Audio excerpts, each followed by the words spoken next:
எருமையால் இறங்கி வர முடியவில்லை. சீறுகிறது, சினம் கொண்டு சீறுகிறது, பாறையை முட்டுகிறது. தனது துப்பாக்கியை எடுத்து ஓங்கி நோக்கி சுட்டார். ரெண்டாக பிளவுபட்டு கிடந்தது. துடித்தது, ரத்தம் பீரிட்டு அடித்தது. மாயாற்று பகுதிகளுக்காக தண்ணீரை தாகம் தீர்ப்பதற்கு படையெடுத்த யானை கூட்டம்.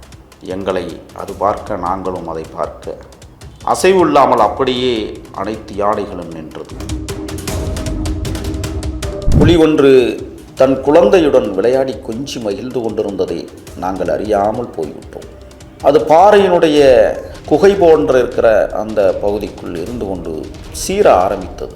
முன்னால் சென்ற சேத்துக்குளியார் அவர்கள் திடுதப்பன உஷாராகி அந்த புலியை ஒரு மரக்கட்டையை போல் பெரிதாக கிடந்த ஒரு பாம்பு. இரவு நேர பயணம். அண்ணன் சேத்துக்குளியார் அவர்கள் பாம்பிற்கு அருகிலேயே போய்விட்டார். எப்பொழுதும் காடுகளுக்குள் பயணிக்கிற போது கைலைட்டை காலடிக்குள் மட்டும்தான் நாங்கள் வெளிச்சத்தை கொடுத்து கொண்டு நடந்து போவோம், கடந்து போவோம். அப்படி போகிற போது தான் அந்த மலைப்பாம்பை அவர் பார்த்து விட்டார். அண்ணன் சேத்துக்குளியாரை வாரி சுருட்டி அணைத்து கொண்டார்.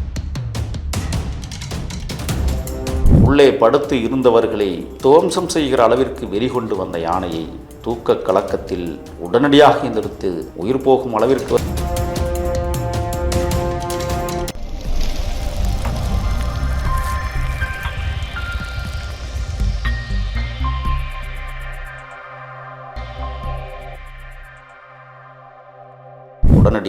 யானை வருவதை கண்ட வீரப்பனார் அவர்கள் அதற்கு பின்புறமாக போய் வெட்டை யானை போல் கத்தினார். ஒரு குடிக்கால் வழியாக எங்களது பயணம். அங்கே கஞ்சா செடிகள் இருந்தது. யாரோ பயிரிட்டிருக்கிறார்களா, அதுவா முளைத்ததா என்பதை அந்த நேரத்தில் எனக்கு கூட கேட்க தோன்றவில்லை. ஆனால் இதுதான் கஞ்சா செடி என்று சொன்னார்கள்.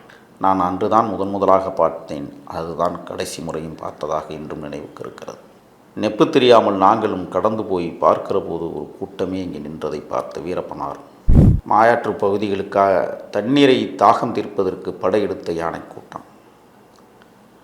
எங்களை அது பார்க்க, நாங்களும் அதை பார்க்க, அசைவு இல்லாமல் அப்படியே அனைத்து யானைகளும் நின்றது. நாங்களும் நின்றோம். யானையை கடந்து செல்வதா அல்லது யானைக்கு தெரியாமல் நாம் வேறு திசைகளில் பயணிப்பதா என்பதை சட்டென முடிவெடுத்து, பக்கத்தில் அதிரடிப்படை முகாம் இருக்கிறது பண்ணாரியில்.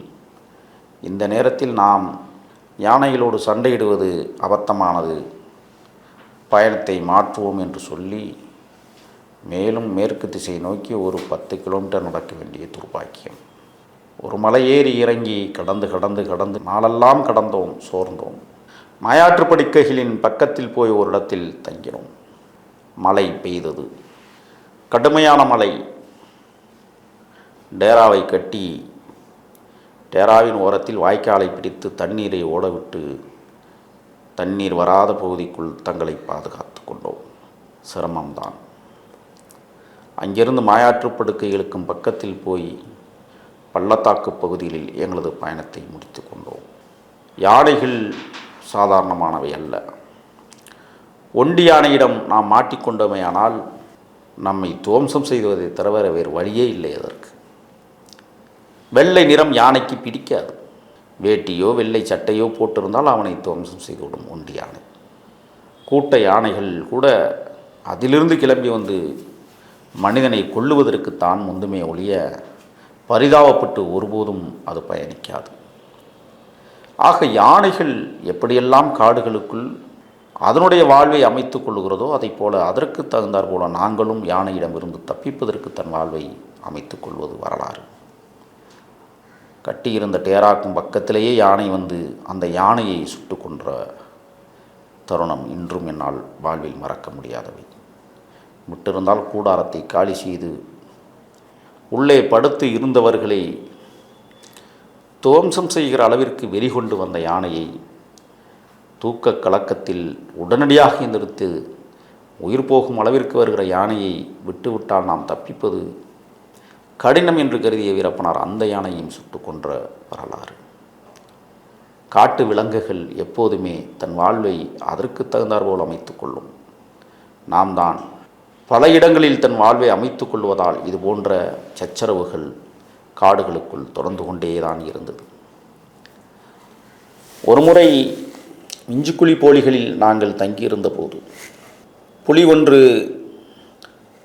தன் குழந்தையுடன் விளையாடி கொஞ்சி மகிழ்ந்து கொண்டிருந்ததை நாங்கள் அறியாமல் போய்விட்டோம். அது பாறையினுடைய குகை போன்ற இருக்கிற அந்த பகுதிக்குள் இருந்து கொண்டு அது சீர ஆரம்பித்தது. முன்னால் சென்ற சேத்துக்குளியார் அவர்கள்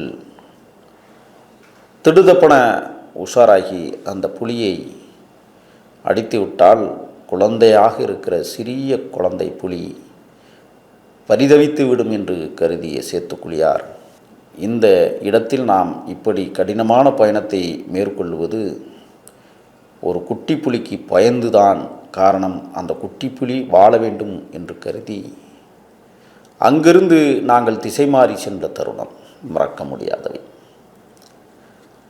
காட்டு விலங்குகள்தான் புலியோ சிறுத்தையோ யானையோ காட்டு எருமையோ மிக கொடூரமான விலங்குகள் மேற்கு தொடர்ச்சி மலை காடுகளில் இந்த 4. இதை கடந்து கட்டுவிரியன், ராஜநாகம், பச்சை நாகம் போன்ற பாம்புகளும், அதை விடுத்து கடந்து போனோமேனால் மலைப்பாம்புகள் ஆங்காங்கே தென்படுகிற தருணம். ஒரு முறை நாங்கள் சத்தியமங்கலம் வனப்பகுதிக்குள் என்றுதான் நான் கருதுகிறேன், தென்துருவம் மலைப்பகுதிகளின் கீழடியில் நாங்கள் நடந்து சென்று கொண்டிருக்கிற போது ஒரு மரக்கட்டையை போல் பெரிதாக கிடந்த ஒரு பாம்பு. இரவு நேர பயணம்.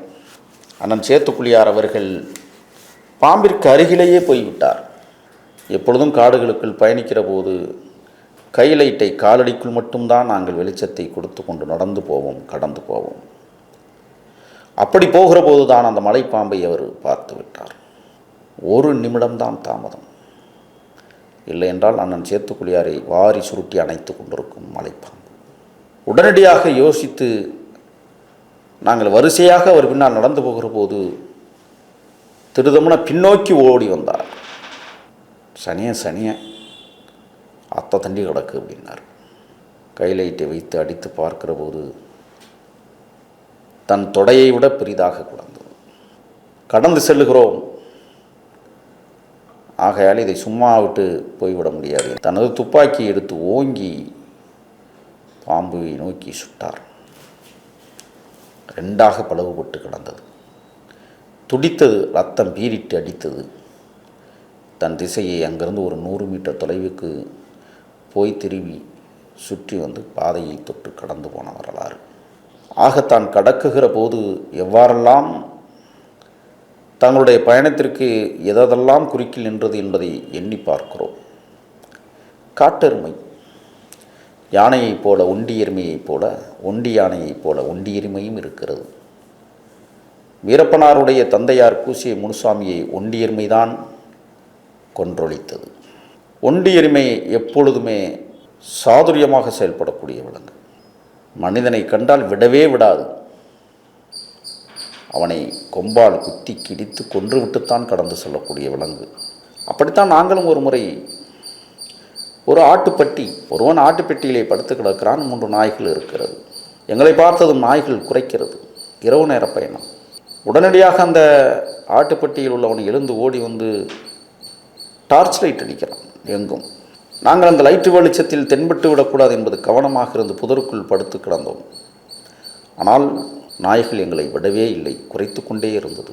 அப்படி குறைக்கிற நாயை நாம் போய் அடிப்பது நல்லதல்ல என்று காட்டை விட்டு ஒதுங்கி கடந்து போகிற போது ஒட்டி யானை, ஒண்டி எருமை எங்களை பார்த்தது.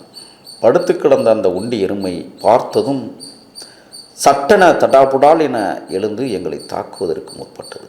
உடனடியாக அண்ணன் சேத்துக்குளியார் அவர்கள் பின்னால் வந்த படை வீரர்களை சாதுரியமாக காய் நகர்த்தி